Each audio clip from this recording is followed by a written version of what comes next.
हाँ जी, क्या हाल है आपके। मैं सुमित कुमार एक बार फिर से आपका स्वागत करता हूँ अपने इस YouTube चैनल एंट्रेंस गुरुजी पे। जी हाँ, एकदम आपने सही थंबनेल देखा है। जो भी बच्चा ग्रेजुएशन कर चुका है या फिर ग्रेजुएशन के फाइनल ईयर में है, उसके लिए बहुत ही बेहतरीन मौका यूपीएससी ने दिया है।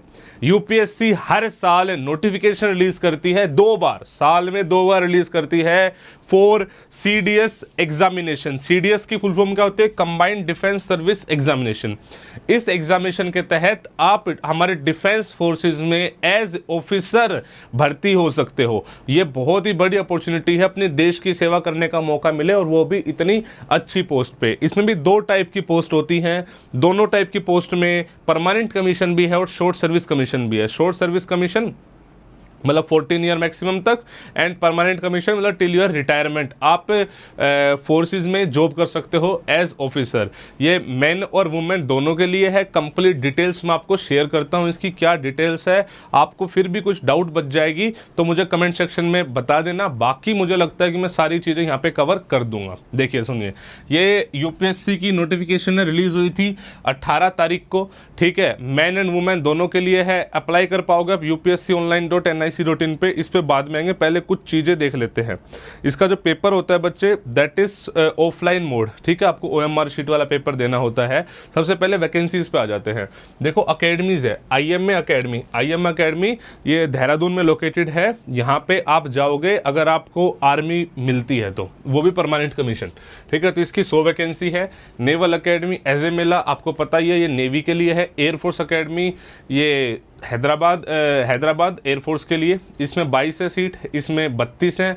OTA नेक्स्ट आती है, OT stands for officers training academy. इसमें क्या है? इसमें शॉर्ट सर्विस कमीशन है। पहले तीनों अकेडमी परमानेंट कमीशन थी, ये OTA शॉर्ट सर्विस कमीशन। इसमें 169 है मैन के लिए और वुमेन के लिए 16, तो टोटल 339 वैकेंसीज है। पेपर जो है 2 पार्ट में होगा, तीसरा मेडिकल। 2 पार्ट मतलब पहले आपका रिटन एग्जामिनेशन होगा, उसके बाद आपका SSB इंटरव्यू होगा। रिटन एग्जामिनेशन में भी कंप्लीट एग्जामिनेशन स्कीम अगर आप बोलोगे तो उसमें वीडियो में बना दूंगा। ठीक है, उसमें 3 देखो, OTA में मैथ्स नहीं चाहिए होता है, बाकी तीनों अकेडमी में जाना है तो आपको मैथ्स भी देना होगा। बाकी इसके अलावा GS और इंग्लिश तो होता ही होता है। तो टोटल अगर आपको OTA जाना है तो आपको 2 पेपर देने होते हैं, इंग्लिश का और GS का। अगर आपको बाकी तीनों में से कहीं जाना है तो आपको 3 पेपर देने होते हैं, इंग्लिश, GS एंड मैथमेटिक्स। ठीक है, तो ये पूरा हो गया, वैकेंसीज होंगी। ठीक है, अब वैकेंसीज के अलावा ये नोटिफिकेशन आपको यूपीएससी की वेबसाइट से मिल जाएगी, वहाँ से आप डाउनलोड कर सकते हैं। ये सेंटर है जहाँ पे आपको ऑफलाइन एग्जामिनेशन देना होगा। फॉर्म भरते हुए आपको अपने सेंटर्स चूज़ करने हैं। एलिजिबिलिटी देख लीजिए, अगर आप भारत के सिटीजन है, नेपाल के सिटीजन है, या फिर आप इंडियन ओरिजिन है और यहाँ पे बेस्ड है, तो भी आप एग्जामिनेशन दे सकते हैं। इसके अलावा आपकी एज लिमिट बहुत इंपॉर्टेंट है। इसमें एक तो अनमेरिड कैंडिडेट अलाउड होते हैं, बस एक केस है जहाँ पे थोड़ी सी एक्सेप्शन दी गई है, मैं उसको बताता हूँ। ठीक है, अगर आपको IMA ज्वाइन करना है तो आपकी जो डेट ऑफ बर्थ है, आपकी जो डेट ऑफ बर्थ है वो 2 जुलाई 1999 से लेकर 1 जुलाई 2004 के बीच में होनी चाहिए, बोथ डेट्स इंक्लूसिव। अगर आपको इंडियन नेवल अकेडमी ज्वाइन करनी है तो भी सेम है। अगर एयरफोर्स अकेडमी ज्वाइन करनी है तो थोड़ी सी एक्सेप्शन है। अगर आपके पास एयरफोर्स पायलट का लाइसेंस नहीं है तो 1 जुलाई 1999 से लेकर 1 जुलाई 2003, ठीक है, आप इसके बीच में होनी चाहिए। सपोज करो आपके पास पायलट लाइसेंस है तो आपको रिलैक्सेशन थोड़ी सी मिल जाती है। दैट इज़ कि आप 2 जुलाई 1997 से लेके 1 जुलाई 2003 तक अगर आप इसके बीच में आते हैं तो आप एलिजिबल है। वहीं OTA की बात करें, OTA में थोड़ी सी रिलैक्सेशन मिलती है। अगर आप 2 जुलाई 1998 से लेके 1 जुलाई 2004 तक आ रहे हैं तो आप इस फॉर्म को अप्लाई कर सकते हैं। सेम है गर्ल्स के लिए भी। ठीक है, तो ये एलिजिबिलिटी बहुत ज़्यादा इंपॉर्टेंट है।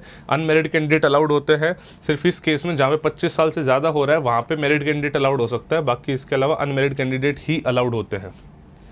ठीक है, अब दूसरा आ जाता है एजुकेशन क्वालिफिकेशन। अगर आपको IMA ज्वाइन करना है तो कोई भी डिग्री हो, आपको फ़र्क नहीं पड़ता है, कोई बस एक ग्रेजुएशन की डिग्री होनी चाहिए।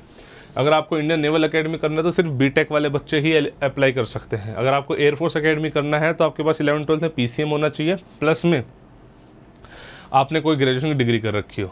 ठीक है जी। अच्छा, OTA के लिए भी कोई भी डिग्री चल जाएगी।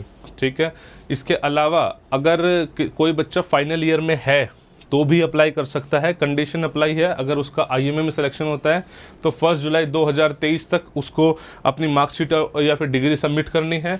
अगर OT same goes for INA, ठीक है, एयरफोर्स अकेडमी जाना है तो 13 मई 2023 तक उसको अपनी डिग्री सबमिट करनी होगी।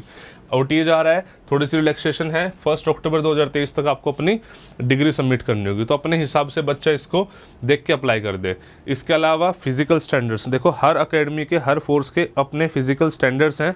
तो आप क्या कर सकते हैं, इस नोटिफिकेशन को डाउनलोड कीजिए और इसमें नीचे हर फोर्स के फिजिकल स्टैंडर्ड्स लिखे हुए हैं, ठीक है, कि आपका कितना वेट, कितना हाइट होना चाहिए और बेसिक चीज़ें हैं। तो आप उन सब को मेरे हिसाब से देख सकते हैं, ठीक है जी। बाकी मैंने लर्न विद सुमित में प्रॉपर CDS एग्जामिनेशन की वो डाली हुई है कि क्या क्या चीज़ें उसमें चाहिए, मतलब अबाउट एग्जामिनेशन मैंने पूरा डाला हुआ है कि CDS को लेके क्या स्ट्रेटेजी होनी चाहिए एंड ऑल। ये देखो ये मार्किंग स्कीम है, बताया था मैंने, इंग्लिश, GK, मैथमेटिक्स, ये सब है। OTA के लिए सिर्फ 2 ही पेपर है, 2-2 घंटे के पेपर होते हैं। ये सब स्कीम मैंने ऑलरेडी अपने चैनल पे डाली हुई है। दिस इज़ द सिलेबस, अगर कोई देखना चाहे तो नोटिफिकेशन में सब कुछ है, ठीक है जी। ये सारी बातें हैं और नीचे जाओगे तो इसमें फिजिकल स्टैंडर्ड्स भी आ जाते हैं। तो आप एक बार इसको डाउनलोड करके, इस पूरी नोटिफिकेशन को डाउनलोड करके, ये देखो these are the physical standards, ठीक है, physical and medical standard, height, weight, criteria सब कुछ है। तो वो आप अपने अकॉर्डिंग देख सकते हैं, because that would be very difficult कि मैं इस वीडियो में आपको बता पाऊँ, बिकॉज अलग अलग फोर्सेस का अलग अलग और हर बंदे का अलग अलग बैठेगा अकॉर्डिंग टू वेट एंड वो। तो आप UPSC की वेबसाइट पर जाकर इस नोटिफिकेशन को डाउनलोड करके अपने फिजिकल स्टैंडर्ड्स पढ़ सकते हैं। बाकी जो मेन इन्फॉर्मेशन थी वो मैंने सारी आपको बता दी है। बहुत ही अच्छी अपॉर्चुनिटी होती है, मतलब this is one of the best career option अगर आपका इसमें सिलेक्शन हो जाता है तो, ठीक है, मतलब बेस्ट है, ठीक है। तो चलो फिर आज की वीडियो में इतना ही। अगर आपको मेरे एफर्ट्स पसंद आ रहे हैं तो चैनल को जरूर लाइक, शेयर और सब्सक्राइब करें। Thank you so much. जय हिंद, जय भारत।